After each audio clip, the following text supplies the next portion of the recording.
Hello and welcome to 2023. Well, I guess it's a bit late to be saying it. It's actually 2 weeks into it, but yeah. Hello and welcome back to our review series where I every week stands a couple weeks. I review one volume of the Stern Magical Indent series. If you're wondering why I've taken so long, mainly just because after my Bleach video, which good God, that video did kind of well.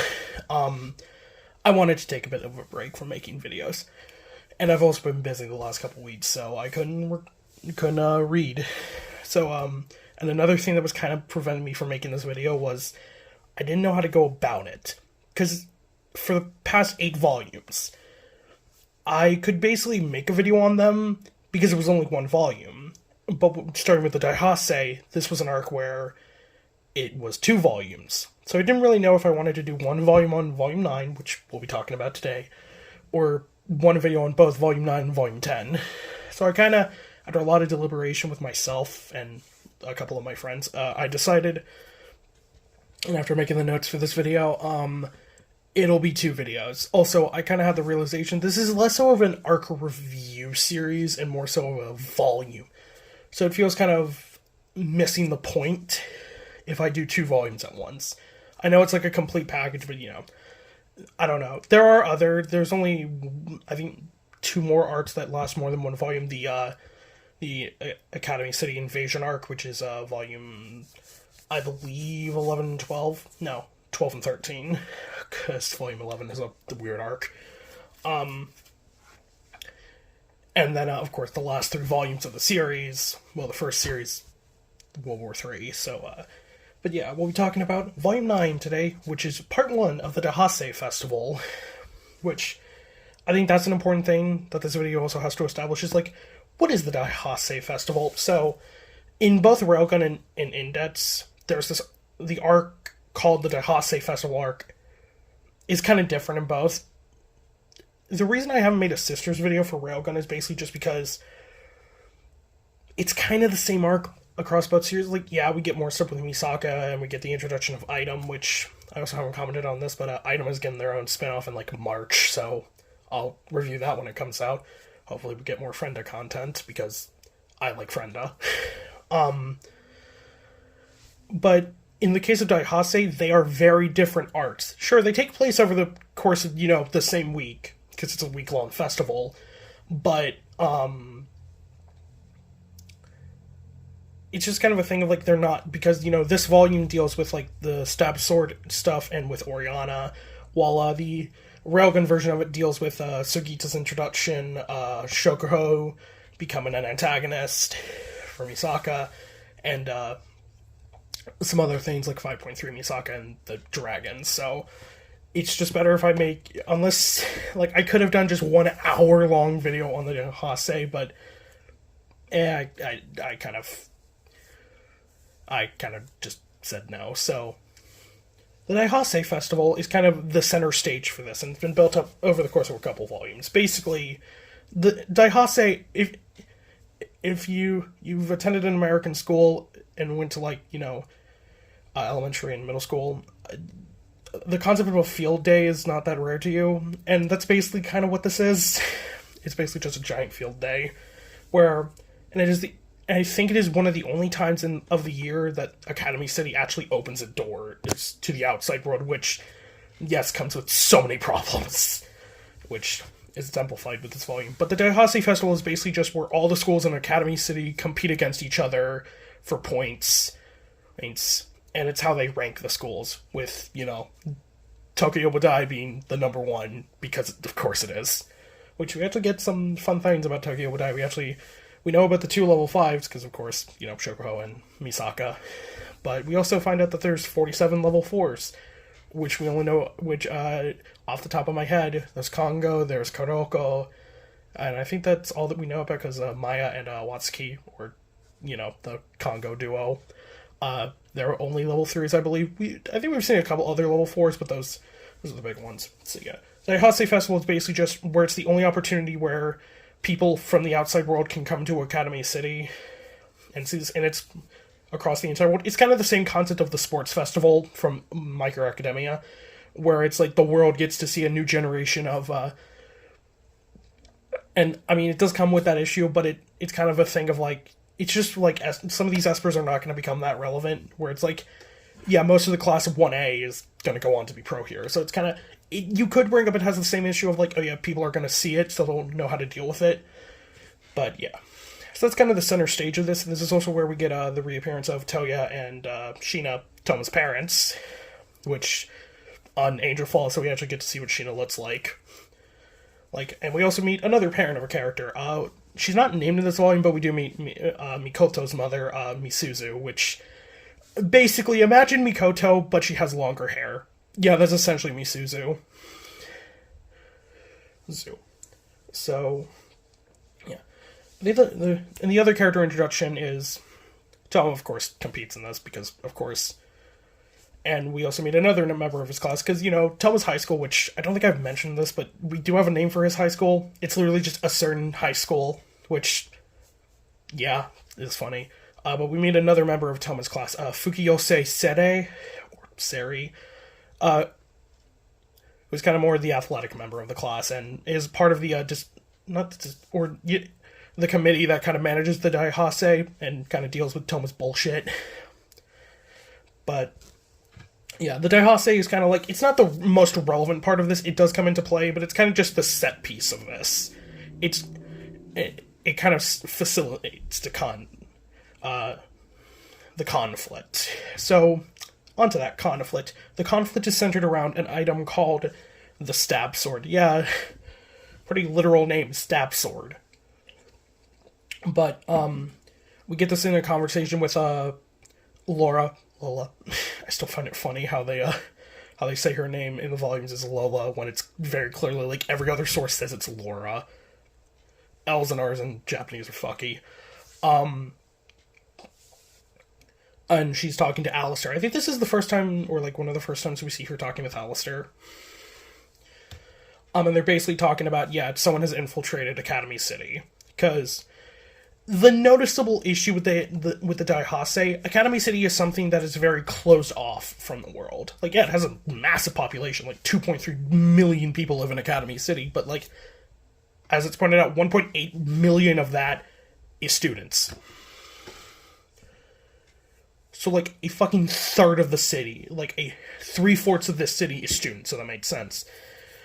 So, the Daihasei Festival adds in that conflict of, basically, anyone can come in, and sometimes they don't even know. And basically, the reason Daihasei is kind of being used as this is, with the stab sword, is basically, there's two individuals that are facilitating this. You have one who is a smuggler named Oriana Thompson, and who goes by the epithet Root Disturb, and her client, or her, I don't know the terminology. I'm gonna fuck this up because Italy name. Sorry, Bernice. Lidvia Lorenzenti, who is a member of the Roman Catholic Church. Oriana is also kind of a member of the Roman Catholic Church, but she was born in England, but she has a citizenship in Rome, or Vatican, or Italy in general. And basically, they're using the stab sword as kind of a trading thing, where they're trading the stab sword with someone else, and due to kind of the city being overloaded with people, the magic side can't do anything, because the magic side can't interfere with the science side, and Judgment and Anti-Skill can't do anything because they're so busy managing, the millions of people in Academy City during the Daihasei Festival. So that's the big conflict. I'll talk about Oriana a bit. Lidvia doesn't really have a role in this volume. She plays a bigger role in the next volume. We get some conversation with her and Oriana. It's amusing. Where Oriana shit-talks the Bible, which is funny. I'll talk about Oriana in a few minutes, but the stab sword. What the fuck is the stab sword? So, the stab sword basically takes the concept of kind of killing a saint, killing Jesus. They say Son of God a lot of the time. They actually do say Jesus once, but it's just funny that they always say Son of God because, I don't know, saying Jesus is sacrilege or something. But basically, it's a spiritual item that extracts the religious meaning behind execution and fatal stabbings and amplifies it, compresses it, and focuses it as much as possible. There's one legend of this that I think is relating to St. George, because there's this myth where one of the saints of the church, St. George, killed a dragon, because I think that's also relating to the stab sword, because there's a legend with stab sword saying that stab sword can pierce a dragon's scales and pin it to the earth. But the more major factor is, if you point the tip of stab sword at any saint, Kanzaki for example, it instantly fucking kills them. It just deletes them. So, yeah. And of course, Alistair and Laura kind of debate over, like, what to do, because it's like, we can't interfere because of magicians, can't interfere with the world of science, and, like, the science side is so busy, and also it adds a big conflict if, you know, someone from the science side defeats someone of the magic side, that could cause all sorts of conflict. So, what's their solution? To use Toma. As I've said before, Toma kind of acts as the, equalizer for Alistair, which, oh boy, that'll go into something in the future. So, yeah. The three kind of team we have for this conflict is, Style and Tsuchimikado. Tsuchimikado, because he's a student, so he's kind of playing both sides, so he doesn't affect us much. And Style, basically on the implications of, Style's just an academy city to check on indebts and on vacation, so Toma's just leading him around. So, Style and Tsuchimikado kind of explain this to Toma, of, like, why this is bad, and it's kind of the idea of mutually assured destruction from, like, you know, the Cold War, where it's like, if the Roman Church has stab sword, just the idea they have that is an advantage in a war. It's just like, if you try and declare war against the Roman Catholic Church and you use a saint like Kanzaki or other people, because, again, we don't know that many saints. Like, I think the only four, because I count Laura as a saint, because I think that just makes sense, but you have Aqua, Fiyama, and Kanzaki. Those are, like, the four saints we know in the series. I don't think it's ever stated Fiyama as a saint, but I've always interpreted him as one, just because he also has the qualities of an angel. I've just always interpreted him as being a saint, but yeah. It's just that idea of, like, if you challenge the Roman Catholic Church with a saint, they can fucking just instantly kill your saint with stab sword. So it's kind of, that's an issue. Also, this is why they explain this to Toma, because Toma brings up, it's like, okay, if you're trying to take down this woman, just Kanzaki. She's fucking insanely strong, just use Kanzaki. And Style is kind of like, yeah, she would die instantly because of stab sword. And it's also said that this trade is being done with someone from the Roman side, but I'll get into it at the end why this isn't important. It's also funny because trying to chase down Oriana, Toma accidentally runs into her. Oriana is a interesting character if you've seen her design.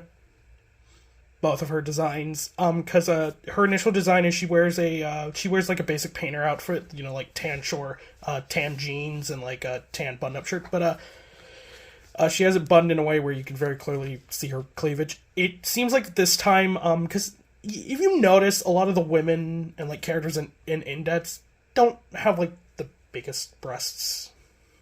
Like, you can definitely tell that Kamachi is not someone who likes the well-endowed women of the world. He kind of, he prefers them, flat as justice and all that. But around this time is when we get a lot of characters. Because Fukiyose, Sere, she's decently sized, and so is Oriana. And I only bring this up because Oriana is, yeah, she's that character.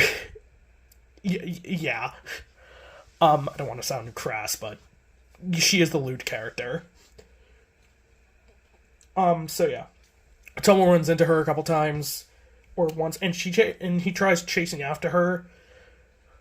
She's carrying, like, this giant sign, and it's, like, packaged, so he thinks it's stab sword. So they try and track her. They lose track of her, and they try and use the spell. I didn't write down the spell name, but it's not important. It's a tracking spell. So they try and use it, but Oriana uses a part of a grimoire. Oriana's weapon is funny. We'll get into that in a minute. But she uses a disturbance, kind of like how Indets does, and disturbs the spell and damages Style. this is also, we get a little bit of thing where Toma does seem to care about style, because it's a weird thing where it's like, yeah, Toma doesn't care for style too much, but he still, like, cares for style, because Indets cares for style. So it's like, and Toma doesn't like to see people get hurt, because Toma's kind of that character. So yeah, Toma gets mad at Tsuchimikado, because Tsuchimikado's like, okay, use a spell again so I can find it, and, yeah, this pisses off Toma, because, Toma doesn't like people to get needlessly injured, which is funny, since Tsuchimikado just gets needlessly injured regardless because of Esper Mage. So yeah, they track down the source of the disturbance, and it's in the middle of an arena. So they infiltrate it. This is also a bit of a funny scene, because they infiltrate one of the teams to try and find it, because it's like a scoring event with like baskets, and they infiltrate one site, and they just so happen to notice the other side is Tokyo Wadai, because Tomo's luck is just that fucking shit. So yeah, he thinks he finds it on one of the poles. He tries to dodge the question and save Misaka, but this inadvertently, it's on another pole, which injures Fukiyose, and Toma does, of course, use Imagine Breaker to help her not fucking die, but she is injured. And this pisses off Toma, because, like, yeah, Toma and Fukiyose don't have a friendship, but he still cares about it. It's kind of going into Toma's character of, like, he cares for people. He doesn't like to see people get needlessly hurt, especially when they're not even part of the conflict, like someone like Fukiyose. So yeah. Style gets his magic back, they track her, they have a little fight with her, it's pretty good. She tries to escape on a bus, and Style fucking explodes it, because we love property damage in anime. And they fight against Oriana a bit. Oriana's weapon is it's this ring with a bunch of flashcards on it. No, I'm not bullshitting. They're just flashcards, and basically how she uses it is she brings it up and just bites it off and uses spells with it. It's kind of a complicated explanation, but how I interpret it is basically on these flashcards are like the spells of a grimoire. So she can use like clip notes of grimoires, which is a funny concept. Toma kind of predicts how she uses it, because Oriana also does say she doesn't, because Oriana says she doesn't like to use spells twice in a time, so Toma kind of predicts how she uses them with the location.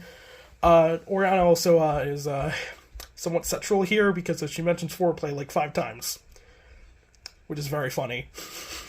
Yeah, I saw Oriana was one of those characters I saw before I got into Indets, and I was like, yep, she screams that character type, and when I got to this arc in the anime, and saw her fight for the first time, I'm like, yep, I was completely right in what her character was. So yeah. Oriana escaped, she gets a change of clothes, which is a shame, because I liked her initial outfit. She does talk to Livia a bit, and this is where we discover that, yeah, the stab sword plot is kind of a red herring, because the true kind of plan is, back in London, Laura kind of calls an archaeologist to check out stab sword, and he comes to the conclusion it's not a sword, it's a cross, and this is when Laura kind of realizes what it is.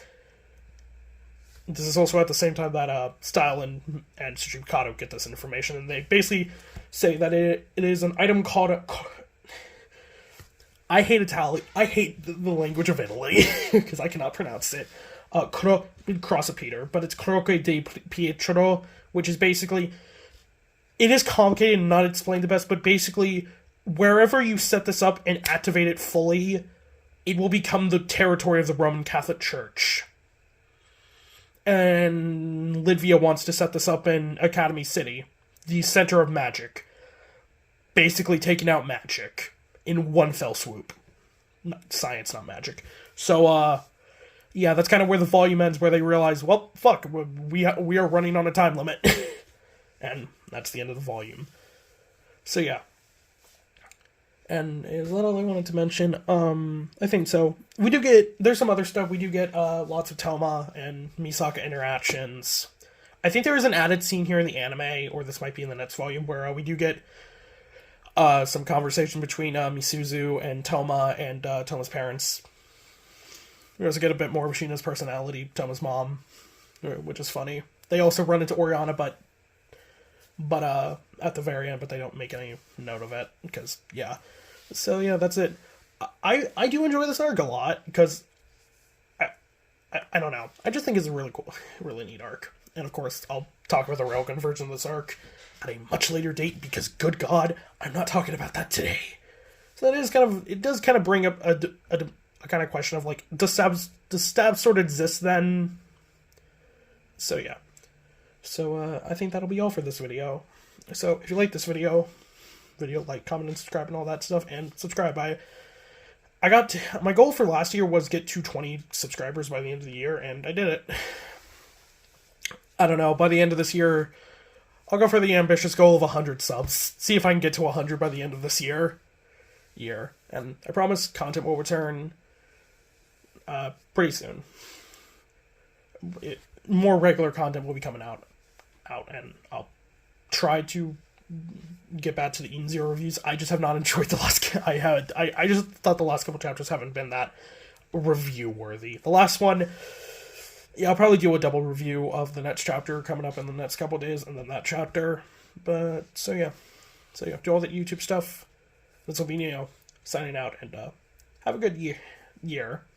I know it's late, but, Happy New Year regardless.